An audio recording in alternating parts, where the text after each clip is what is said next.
قدوں کے زیر سایہ ہو گئی۔ عزیز سامعین، فیشن پرستی کے اثرات نے ہمارے ماحول میں عریانی و فحاشی کو عام کر دیا ہے۔ آج کل کے اس سائنسی دور میں جہاں مادی ترقی اپنے عروج پر ہے، وہیں عریانی و فحاشی کا سیلاب تلاطم خیز ہے۔ اسی لیے ضروری ہے کہ پردے کی اہمیت و فرضیت کو قرآن و حدیث کی روشنی میں بیان کیا جائے۔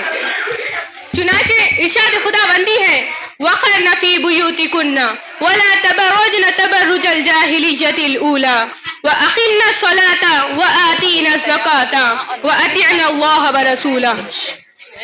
اللہ تعالیٰ نے عورتوں کو خطاب فرمایا ہے، عورتوں کو حکم فرمایا ہے، اے عورتوں تم اپنے گھروں میں اطمینان سے بیٹھی رہو اور زمانے جہالت کی طرح اپنا بناؤ سنگار دکھلاتی نہ پھرو، اور نماز قائم کرتی رہو اور زکوٰۃ ادا کرتی رہو، اور ہر معاملے میں اللہ اور اس کے رسول کی اطاعت و فرما برداری کو اختیار کرتی رہو۔ عزیز سامعین، آج کل کی عورتوں کا حال بالکل عجیب اور الٹا ہو گیا ہے۔ شریعت کچھ کہتی ہے، اللہ اور اللہ کا رسول کچھ کہتا ہے، لیکن وہ عمل کچھ اور کرتی ہیں۔ اللہ تعالیٰ نے ارشاد فرمایا وَقَرْنَ فِي بُيُوتِكُنَّ کہ تم اپنی گھروں میں اطمینان سے بیٹھی رہو، وَلَا تَبَرَّجْنَ تَبَرُّجَ الْجَاهِلِيَّةِ الْأُولَى اور زمانے جہالت کی طرح اپنا بناؤ سنگار دکھلاتی نہ پھرو۔ لیکن آج کل کی عورتوں کا حال بالکل عجیب اور اس کے برعکس ہے۔ وہ اپنے گھروں میں اطمینان سے بیٹھنے کے بجائے باہر گھومنے پھرنے کو ترجیح دیتی ہیں اور اپنا بناؤ سنگار دکھلاتی پھرتی ہیں، بلکہ یہ سمجھتی ہیں کہ ان کے بناؤ سنگار پر جب تک اجنبی مرد کی نظر نہ پڑ جائے تب تک ان کے بناؤ سنگار پر لگنے والے روپے پیسے تو برباد ہی چلے گئے۔ پھر آگے اللہ تعالیٰ نے ارشاد فرمایا وَأَقِمْنَ الصَّلَاةَ اور نماز قائم کرتی رہو۔ لیکن نماز پڑھنے کی فرصت کب اور کیسے ملے گی؟ جب بھی دیکھیے آس پڑوس کی 2-4 عورتیں جمع ہو جاتی ہیں تو ہاں میں ہاں ملانے والی عورتوں کی مجلس لگا کر بیٹھ جاتی ہیں، اس کی غیبت شروع کر دی، زمانے کو کوسنا شروع کر دیا، شوہروں کی برائی شروع کر دی، تو پھر نماز پڑھنے کی فرصت کب اور کیسے ملے گی؟ شریعت زندگی کے ہر موڑ پر بھلائی چاہتی ہے، لیکن ہمارا عمل و کردار بتا رہا ہے کہ ہمیں بھلائی اور خیر پسند ہی نہیں ہے۔ پھر آگے اللہ تعالیٰ نے ارشاد فرمایا وَآتِينَ الزَّكَاةَ اور زکوٰۃ ادا کرتی رہو، لیکن اس میں بھی عمل شریعت کے بالکل خلاف اور الٹا ہے۔ بلکہ آج کل کی عورتوں پر تو زکوٰۃ واجب ہو جاتا ہے لیکن وہ پھر بھی زکوٰۃ ادا نہیں کرتی۔ اگر غور کرتے جائیں تو معلوم ہوگا کہ ہر کام بالکل شریعت کے الٹا اور برعکس ہے۔ شریعت کہتی ہے کہ بھلائی کو اختیار کرو، معاشرہ برائی کو اختیار کرتا جا رہا ہے۔ شریعت جس کام سے منع کرتی ہے معاشرے میں اسی کام کو کیا جاتا ہے۔ پھر آگے اللہ تعالیٰ نے ارشاد فرمایا وَأَطِعْنَ اللَّهَ وَرَسُولَهُ اور ہر معاملے میں اللہ اور اس کے رسول کی اطاعت و فرما برداری اختیار کرتی رہو۔ عزیز سامعین، مندرجہ بالا آیت سے یہ بات ظاہر ہوتی ہے کہ ان 2 باتیں واضح ہوتی ہیں۔ ایک بات تو یہ کہ عورت کے کام کرنے کا میدان گھر ہے، نہ کہ گھر سے باہر۔ سخت ضرورت کے تحت سخت ضرورت کے بغیر جو کہ اس کے متعلق نہ ہو تو گھر سے باہر نکلنا، سیر و سپاٹے کے لیے اور تفریح کے لیے باہر جانا، یہ سب ناجائز اور حرام ہے۔ اور دوسری بات یہ کہ اسلام آنے سے پہلے زمانے جاہلیت میں یہ تمام برے رسم و رواج رائج تھے۔ اسلام نے آ کر ان تمام رسم و رواج کا خاتمہ کیا، ان تمام رسم و رواج کی جڑ پر کلہاڑا مارا اور ان تمام برے رسم و رواج کو جڑ سے اکھاڑ کر پھینکا۔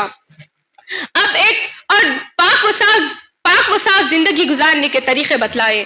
اب ایک مسلمان عورت کے لیے صحیح زندگی گزارنے کا طریقہ وہی ہے جو اس آیت کریمہ میں بتلایا گیا ہے۔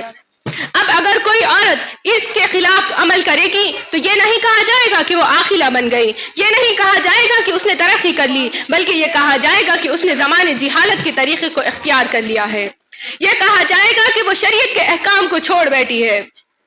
پتہ نہیں آج کے اخلاقی عقل کو کیا ہو گیا ہے کہ وہ بے پردہ ہو کر گھومنے کو ہی ترقی پر منحصر کرتے ہیں۔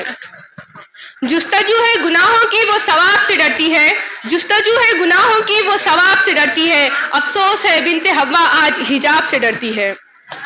عزیز سامعین، کسی نے بھی قرآن و حدیث کا تھوڑا سا بھی مطالعہ کیا ہوگا تو وہ اس بات سے انکار نہیں کر سکتا کہ اللہ تعالیٰ نے ہماری سماجی زندگی سے متعلق تمام امور قرآن پاک میں نازل فرمائے۔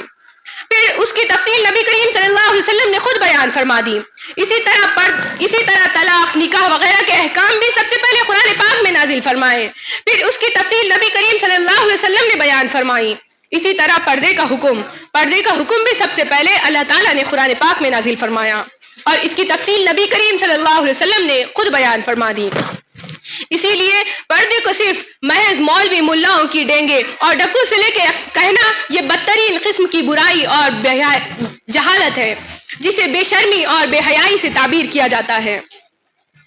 چشم باطل سے لڑ گیا پردہ، خار حق بن کے گڑ گیا پردہ. کیا وہ پردے کی اہمیت سمجھے جن کی عقلوں پہ پڑ گیا پردہ.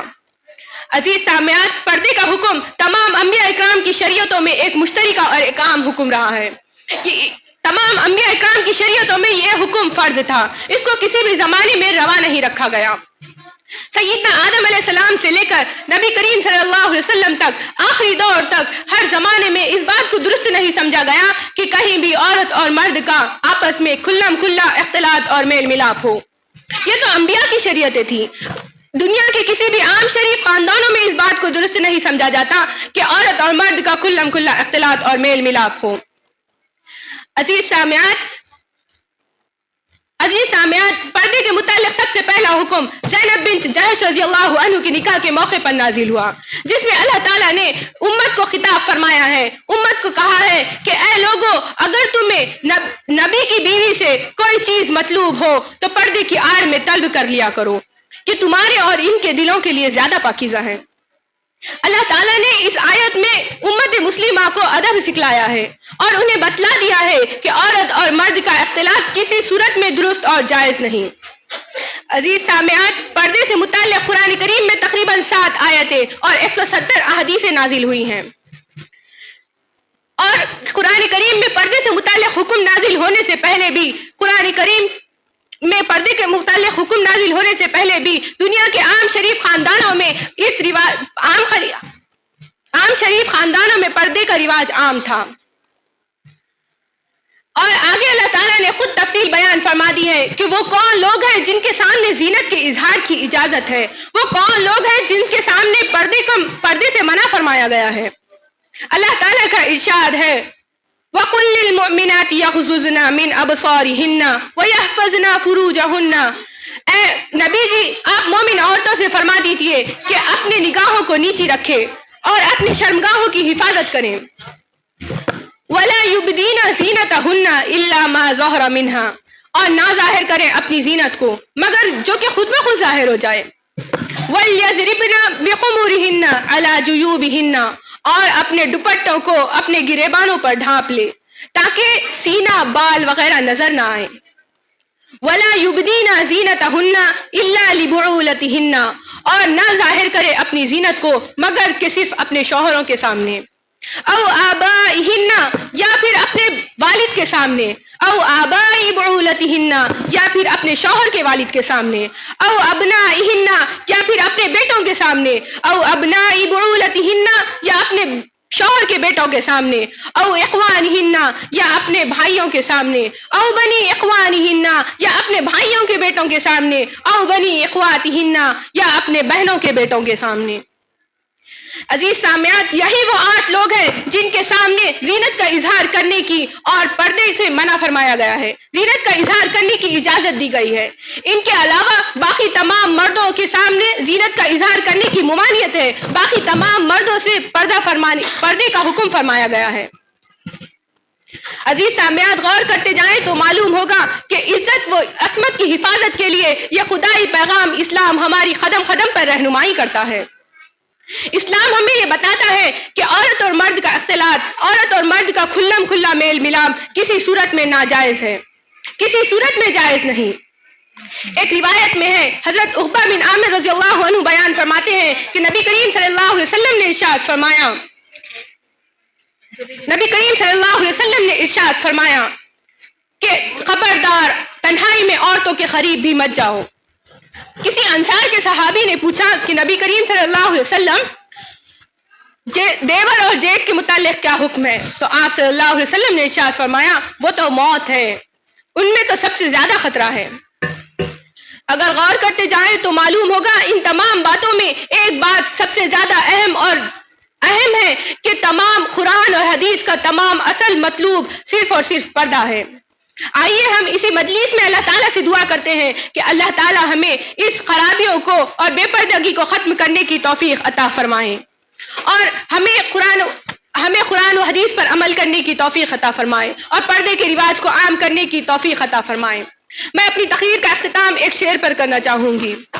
پردے پہ عمل دافع اشرار و فتن ہے، پردے پہ عمل دافع اشرار و فتن ہے، کردار کی آنکھوں میں غیرت کی کرن ہے، کردار کی آنکھوں میں غیرت کی کرن ہے، پردے کو فقط عزت نشانہ سمجھیے، پردے کو فقط عزت نشانہ سمجھیے، یہ دشمن اسلام کے خوابوں کا کفن ہے، یہ دشمن اسلام کے خوابوں کا کفن ہے۔ وآخر الدعوانا ان الحمد للہ رب العالمین۔